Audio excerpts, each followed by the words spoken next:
Perkenalkan, nama saya Serena Agustina Margareta Pasaribu dengan NIM 11S250101. Sini saya ingin menjelaskan latihan dan tugas pada week 10. Pada week ke-10 ini dengan judul Reusable Units and Direction atau pointer.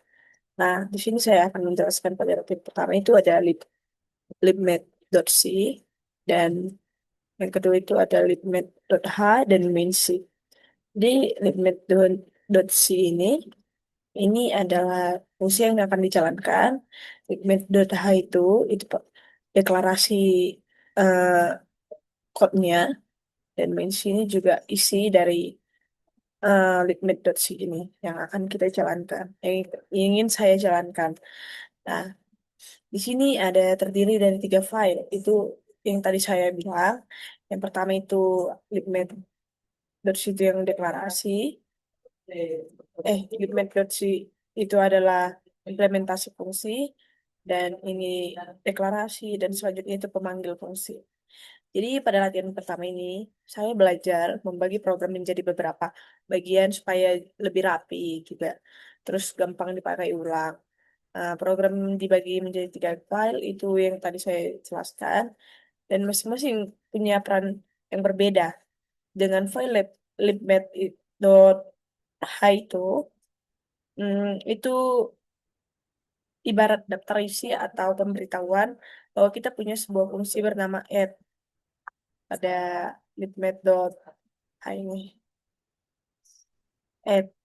Di dalamnya ada tulisan unsigned, short, integer, terus integer A, unsigned, short, integer A, terus unsigned, short, integer B. Nah, fungsi ini menerima dua angka, yaitu A dan B, lalu akan menghasilkan satu nilai. Nah, A dan B itulah yang disebut parameter, yaitu tempat untuk menampung nilai yang nanti dikirim ke fungsi. Di file ini belum ada proses apa-apa, cuman info aja. Jadi kayak cuman ya A dan B saja, menuliskan A dan B saja. Lanjut pada libmed.c. Ini pada libmed.c ini tempat belum file ini fungsinya benar-benar bekerja. Fungsi add yang tadinya cuma diumumkan, sekarang diisi dengan logika. Di sini A dan B dijumlahkan dengan A tambah B, lalu hasilnya dikembalikan dengan return. Nih, ada tambah B dengan hasilnya kembalian itu return. Selanjutnya, jadi kalau tadi di .h itu cuma bilang ini ada di .c, kita ini jelasin fungsi ini ngapain. Jadi terakhir itu ada di main.c. Nah, di main.c ini adalah program utama yang dijalankan. Di sini kita buat dua variabel. Terakhir dua variabel, misalnya x sama dengan 10 dan y sama dengan 25. Lalu kita panggil fungsi add x dan y. Hmm, X dan Y. Hmm. Nah, X dan Y itu disebut argumen, yaitu nilai asli yang dikirim fungsi saat fungsi dipanggil nilai X ke A dan B. Ke A dan Y masuk ke B. Jadi sebenarnya A dan B cuma menampung sementara eh, di dalam fungsi setelah disimpan variabel, di variabel terakhir, di variabel hasil. Terus terakhir itu ada nilai tersebut ditampilkan ke layar pakai printf ini. Nilai akan ditampilkan menggunakan printf. Lalu eh, kalau dilihat alurnya, program ini berjalan seperti ini. Main kita kirim ke fungsi, terus fungsi memproses, terus proses akan hasil dikembalikan, lalu ditampilkan. Jadi intinya kita belajar dua hal penting. Pertama, cara memisahkan kode supaya rapi juga. Terus kedua itu cara kerja fungsi dan menerima input sampai menghasilkan output. Nah, untuk nanti saja saya jalankan, saya akan menjelaskan latihan dan serta tugas. Latihan kedua itu cuma pointer underscore test. That's it. Nah, di sini tidak perlu dibagi-bagikan lagi kayak yang pertama. Jadi, di sini saya akan menjelaskan. Pada latihan 2 ini, saya belajar tentang pointer dan cara mengubah nilai variabel langsung dari fungsi. Berbeda dengan latihan sebelumnya, di sini saya hanya mengirim nilai, tapi kita mengirim alamat variabel atau pointer tersebut di program pointer ts.c. Kita punya fungsi ubah nilai fungsi ini. Menerima parameter berupa pointer, yaitu pointer,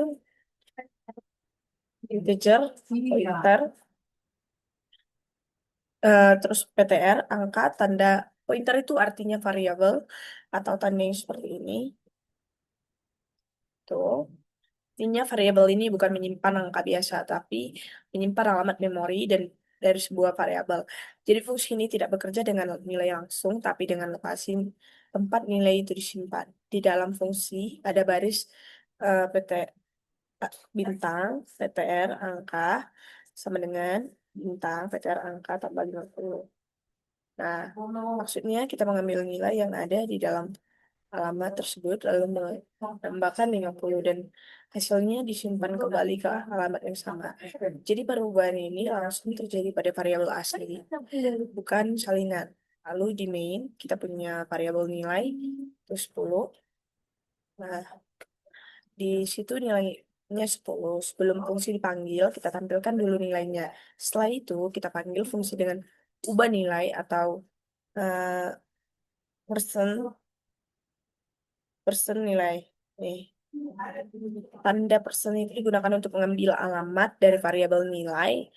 Jadi, yang dikirim ke fungsi adalah alamatnya, bukan nilainya.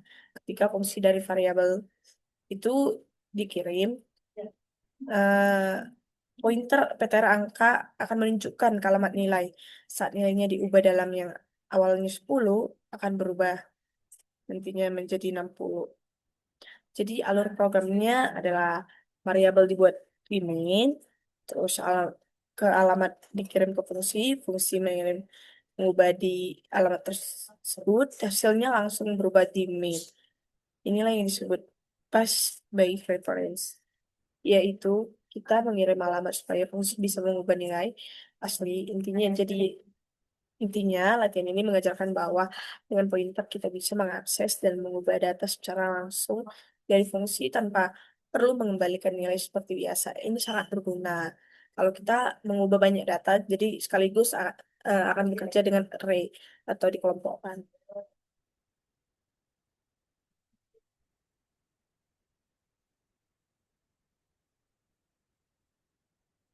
Nah, untuk tugas satu ini sama, hampir sama kayak latihan satu tadinya, dibagi-bagi juga. Jadi pada tugas satu itu kita diminta membuat program untuk menghitung pangkat yaitu X pangkat Y. Nah, misalnya 2 pangkat 3 hasilnya 8. Program ini juga harus dibuat dengan konsep yang sama seperti lain yang sebelumnya, yaitu dipisah menjadi beberapa file supaya rapi dan bisa dipakai ulang. Program ini dibagi menjadi 3 file, itu ada main underscore pangkat.c, pangkat.c, pangkat.h. Nah, itu pemberi itu pemberitahuan bahwa kita punya fungsi bernama masing-masing seperti pada di modul yang sebelumnya. Nah, jadi fungsi bernama hitung pangkat yang menerima 2 input yaitu basis dan eksponen. Itu basis angka yang akan dipangkatkan, terus eksponen itu jumlah pangkatnya. Nah, di sini belum ada perhitungan, hanya informasi saja. Sebentar, sini. Hanya informasi saja. Nah, terus kalau selanjutnya itu kita ada di file pangkat.c itu, ini seperti sini yang bisa kita lihat di di .c itu kita menuliskan isi dari fungsi tersebut. Di dalam fungsi hitung pangkat kita itu menggunakan perulangan, biasanya pakai for. Kayak ini ada for untuk perulangan. Nah, jadi misalnya kalau 2 pangkat 3 berarti 2 kali 2 kali 2. Jadi kita mulai dari awal 1 lalu dikali dengan basis sebanyak jumlah eksponen. Hasil akhirnya kemudian dikembalikan ke program utama. Terakhir, Itu main.c itu kita membuat program utama yang berinteraksi dengan user. Nah, jadi di sini user diminta memasukkan nilai basis dan eksponen. Setelah itu fungsi hitung pangkat dipanggil dengan nilai yang dimasukkan tadi. Nilai yang dikirim ke fungsi disebut argumen dan akan masuk ke parameter di dalam fungsi. Setelah dihitung, hasilnya dikembalikan ke main dan ditampilkan ke layar. Jadi alurnya itu user menginput angka, terus angka nilainya akan dikirim ke fungsi, terus fungsi akan menghitung dengan perulangan. Itu menggunakan for. Nah, jadi hasil akan dikembalikan lagi, terus ditampilkan ke layar. Jadi dari tugas ini saya belajar membagi program juga dengan beberapa file, lebih terstruktur dan mudah dikembang. Terus saya di sini akan menjelaskan pada tugas 2. Ini juga dikelompokkan dengan beberapa file. Tugas 2 ini diminta untuk membagi ke kode dalam 3 file untuk memastikan struktur rapi dan profesional. Jadi bagian pertama itu adalah deklarasi atau di statistik.h ini deklarasi. Terus pada seperti yang terletak di dalam terletak di file .c maksud saya.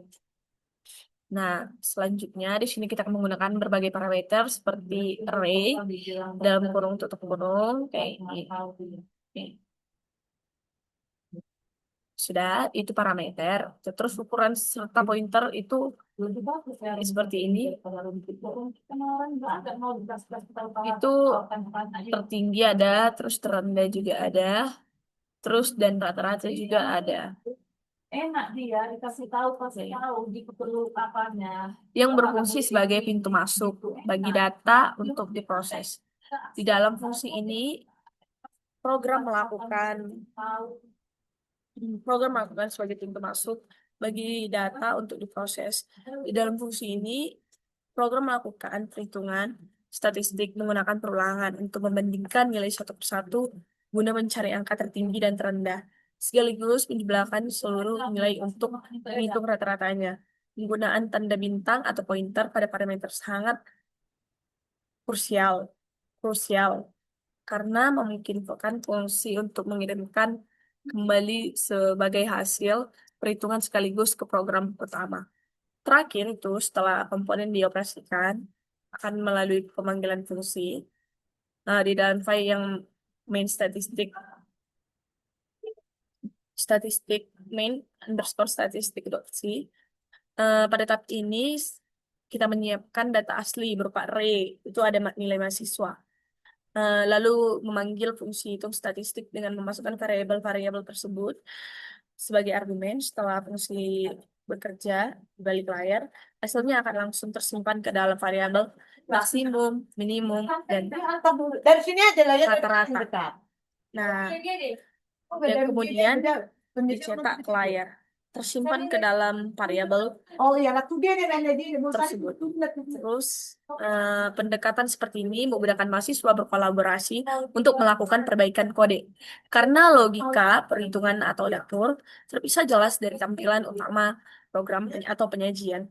Saya selalu terbuka juga dan mengkoreksi kalau ada hal yang kurang. Jadi cara terbaiknya itu langsung beritahu saja yang salah atau yang dah seperti itu. Sekian dari hasil presentasi saya. Terima kasih.